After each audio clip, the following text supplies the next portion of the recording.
ആയിട്ടുള്ള ഏകദിന പരമ്പരയ്ക്ക് 15 സ്ക്വാഡിനെ BCCI പ്രഖ്യാപിച്ചു കഴിഞ്ഞു.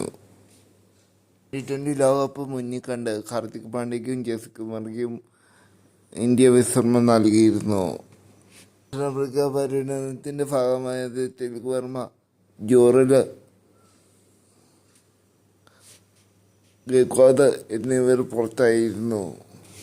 ഞായറാഴ്ചയാണ് പരമ്പരയിലെ ആദ്യ മത്സരം. ഉച്ചയ്ക്ക് 1:30 മത്സരം.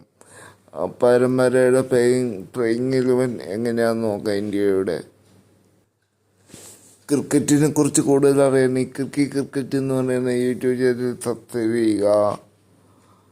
പരിക്കിനെ തുടർന്ന് ക്യാപ്റ്റൻ സേസയർ, വൈസ് ക്യാപ്റ്റൻ സേസയർ, ക്യാപ്റ്റൻ ഗില്ല് ടീമിലേക്ക് തിരിച്ചെത്തി. അതുകൊണ്ട് തന്നെ ഇന്ത്യയുടെ ടോപ്പ് ഓർഡറും മിഡിൽ ഓർഡറും സ്ട്രോങ് ആയി കഴിഞ്ഞു. അതുകൊണ്ട് തന്നെ ഇന്ത്യ ഓപ്പണർ ഗെയ്ക്വാദിനെ പുറത്താക്കി.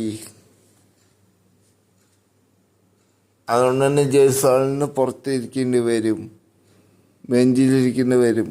അവസാന മത്സരത്തിൽ സെഞ്ചുറിയും അടിച്ചായിരുന്നു ജയ്സ്വാൾ. ന്യൂസിലൻഡിനെതിരെ ഇന്ത്യക്ക് വേണ്ടി ഗില്ലും രോഹിത് ശർമ്മയായിരിക്കും ഓപ്പണിങ്ങിന് എത്തുക. T20 പരമ്പരയിൽ നിന്ന് തഴയപ്പെട്ട ഗില്ലിന് ഈ പരമ്പരയിൽ തിരിച്ചുവരവ് അനിവാര്യമാണ്. നമ്പറിൽ കോഹ്ലി എത്തും. കരിയറിൻ്റെ ഏറ്റവും പീക്ക് ഫോമിലാണ് അദ്ദേഹം എന്ന് പറയേണ്ടി വരും.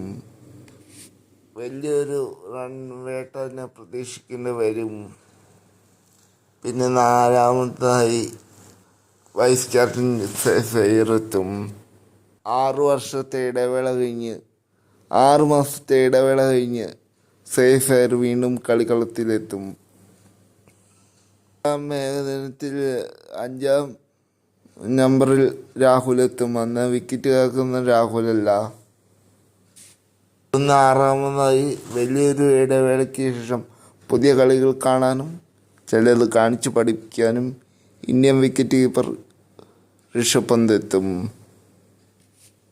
7ാമതായി ജഡേജ എത്തും. ബാറ്റിങ്ങിലും ബോളിങ്ങിലും ഫീൽഡിങ്ങിലും 3D പ്ലെയറായ ജഡേജയിൽ വലിയ പ്രതീക്ഷ വയ്ക്കുന്നുണ്ട് ഇന്ത്യ.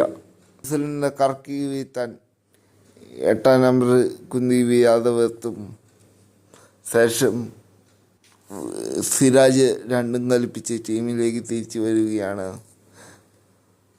പിന്നാലെ ഹർഷിത് റാണ, ഗൗതം ഗംഭീറിന് കോഹ്ലിനെ സെഞ്ചുറി അടിപ്പിക്കാൻ ഹർഷിത് റാണ വേണം.